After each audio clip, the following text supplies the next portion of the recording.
नमस्ते और सत श्री अकाल दोस्तों। आप सब तो जानते ही हैं कि भगवान विष्णु के परम भक्त हैं नारद जी। पर क्या आप ये जानते हैं कि नारद जी ने विष्णु जी को एक ऐसा भीषण श्राप दिया था जिसकी वजह से एक अलौकिक घटना यानी हिस्टोरिकल इंसिडेंट ने जन्म लिया और विष्णु जी को अपनी पत्नी से काफी समय के लिए दूर रहना पड़ा। तो दोस्तों, आगे बढ़ने से पहले अगर आपको हमारी कहानियां और वीडियोस पसंद आती हैं तो प्लीज इस चैनल को सब्सक्राइब करें और बेल आइकन को प्रेस जरूर करें। तो चलिए बिना किसी देरी के शुरू करते हैं नारद जी और विष्णु जी की इस इंटरेस्टिंग कथा को। प्राचीन काल की बात है। नारद जी ब्रह्मा जी के मानस पुत्र थे। वो मोस्टली हरि का नाम जपते और अलग अलग लोकों में भगवान के दूत बनकर घूमते। नारद जी का जीवन बहुत पवित्र और वैराग्यपूर्ण यानी प्योर एंड सिंपल था। उन्होंने अपने डिजायर्स पर पूरा कंट्रोल प्राप्त कर लिया था और ब्रह्मचर्य यानी सेलिबेसी का कठोरता से पालन करते थे। एक बार नारद जी हिमालय की गुफाओं में तपस्या कर रहे थे। उनकी तपस्याएं इतनी प्रबल और इंटेंस थी कि खुद इंद्रदेव भी चिंतित हो उठे। उन्होंने नारद जी की तपस्या भंग करने के लिए कामदेव को भेजा। साथ में अप्सराओं की पूरी सेना भी थी। कामदेव ने अपनी सभी शक्तियों और अस्त्रों का प्रयोग किया, अट्रैक्टिव गाने, डांस और रूप का प्रदर्शन किया, लेकिन नारद जी को अपनी तपस्या में बिल्कुल भी डिस्ट्रैक्शन नहीं हुई। वो अटल रहे। कामदेव और अप्सराओं ने अपनी हार मान ली और हार मानकर स्वर्ग लोक वापस लौट गए। अपनी इस विजय से नारद जी के मन में बड़ा अभिमान आ गया। उन्हें लगा कि उन्होंने कामदेव को भी हरा दिया है और अब उनके ब्रह्मचर्य को कोई भी भंग नहीं कर सकता। वो इस घटना का वर्णन करने के लिए सीधा कैलाश पर्वत पर भगवान शिव के पास पहुंचे। कैलाश पर पहुंचकर नारद जी ने भगवान शिव को प्रणाम किया और एक्साइटेड होकर अपनी विजय गाथा सुनाई। उन्होंने बताया कि कैसे कामदेव भी उनकी तपस्या भंग नहीं कर पाए। भगवान शिव जी नारद जी की बातों को सुनकर उनकी बातों में अभिमान को महसूस कर रहे थे। उन्होंने नारद जी को उकसाने के लिए जानबूझ के उन्हें विष्णु जी को यह बात बताने से मना किया। पर नारद जी अभिमान के वश में थे और भगवान शिव के उकसाने में आ गए। भगवान शिव जानते थे कि भगवान विष्णु लीलाधारी हैं और वो नारद के इस अभिमान को तोड़ना चाहेंगे। नारद जी के मन में अभी भी अपनी विजय का गुमान था। वो सीधा कैलाश से वैकुंठ की ओर चल पड़े जहां विष्णु जी थे। वैकुंठ पहुंचकर नारद जी ने भगवान विष्णु को प्रणाम किया और अपनी तपस्या और कामदेव पर विजय की कहानी उन्हें भी विस्तार से सुनाई। नारद जी गर्व से बोले, हे प्रभु, आपने ही मुझे शक्ति दी जिसके कारण मैं कामदेव को भी जीत पाया। मेरी तपस्या इतनी दृढ़ थी कि कामदेव का कोई भी वार मुझ पर नहीं चला। भगवान विष्णु मुस्कुराए और शांति से बोले, हे नारद, तुम मेरे परम भक्त हो और तुम्हारी तपस्या अद्भुत है, इसमें कोई संदेह नहीं। तुम ब्रह्मचर्य के पालक हो और ये तुम्हारा महान गुण है। नारद जी विष्णु जी को अनसुना कर अभिमान से भरे अपना गुणगान कर रहे थे। भगवान विष्णु ने नारद की बात सुनी।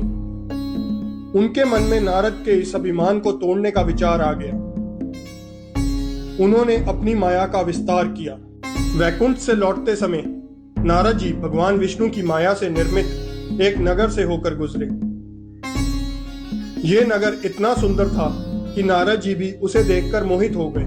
उस नगर के राजा का नाम शीलनीवी था और उनकी एक अत्यंत सुंदर बेटी थी। राजा शीलनीवी अपनी पुत्री के स्वयंवर की तैयारी कर रहे थे और नारद जी को वहां देखकर उन्हें भी उस स्वयंवर में आने का निमंत्रण दिया। नारद जी ने जब राजकुमारी विश्वमोहिनी को देखा तो वह उन पर मुग्ध हो गए। पहली बार उनके मन में विवाह की इच्छा जागी। उन्होंने सोचा कि यदि विश्वमोहिनी उनकी पत्नी बन जाए तो कितना अच्छा हो। नारद जी को राजकुमारी की दासियों की कुछ बात सुनाई दी।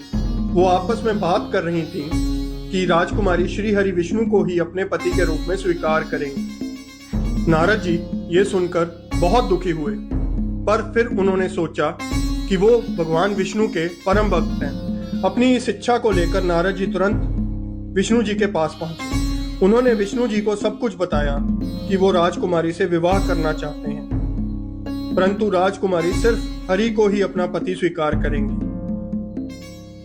उन्होंने विष्णु जी से ऐसा रूप मांगा जिससे राजकुमारी स्वयंवर में उन्हें ही वरमाला डाले। विष्णु जी से हरिमुख का वरदान मांगा।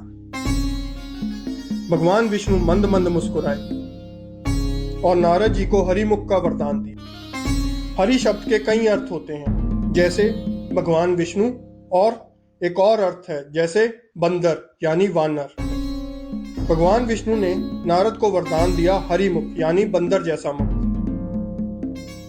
नारद जी ये सोचकर प्रसन्न हो गए कि उन्हें भगवान विष्णु के समान सुंदर मुख मिल गया है। वो उसी समय खुशी खुशी स्वयंवर में चले गए। स्वयंवर मंडप में अनेक राजा महाराजा और राजकुमार उपस्थित थे।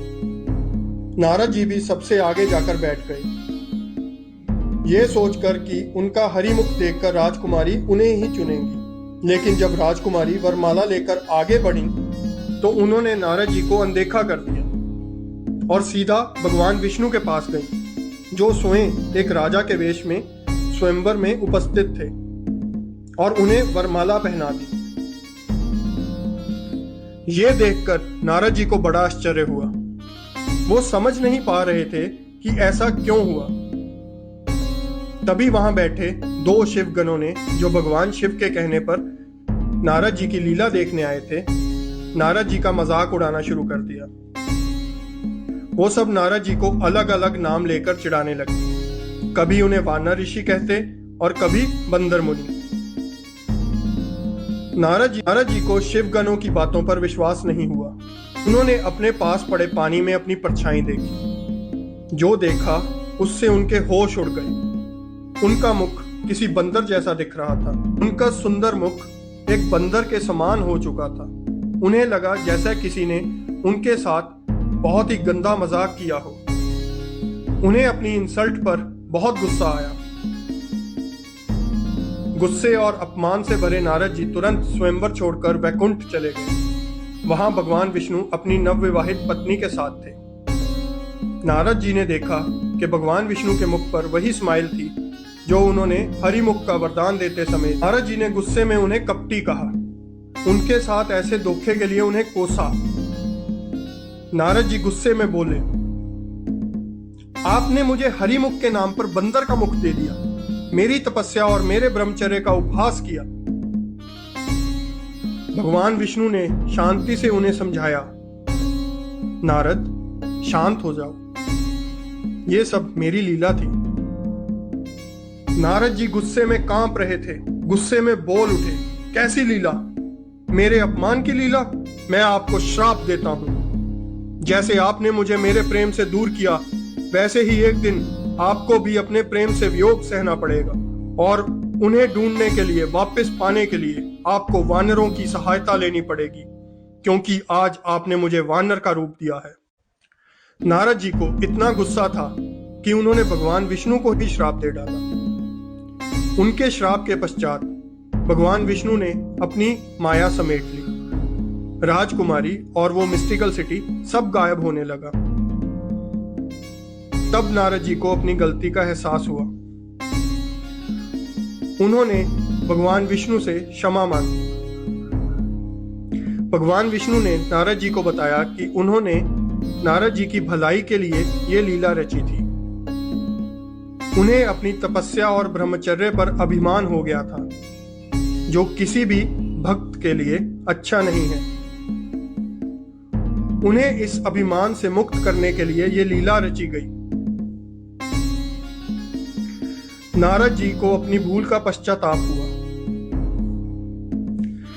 उस पर भगवान विष्णु ने उन्हें बताया कि ये श्राप भी अलौकिक इच्छा यानी विधि के विधान का ही एक रूप था, ताकि विष्णु जी फ्यूचर में राम अवतार ले सके। भगवान विष्णु ने नारद को उनका असली रूप लौटा दिया और उन्हें आशीर्वाद दिया।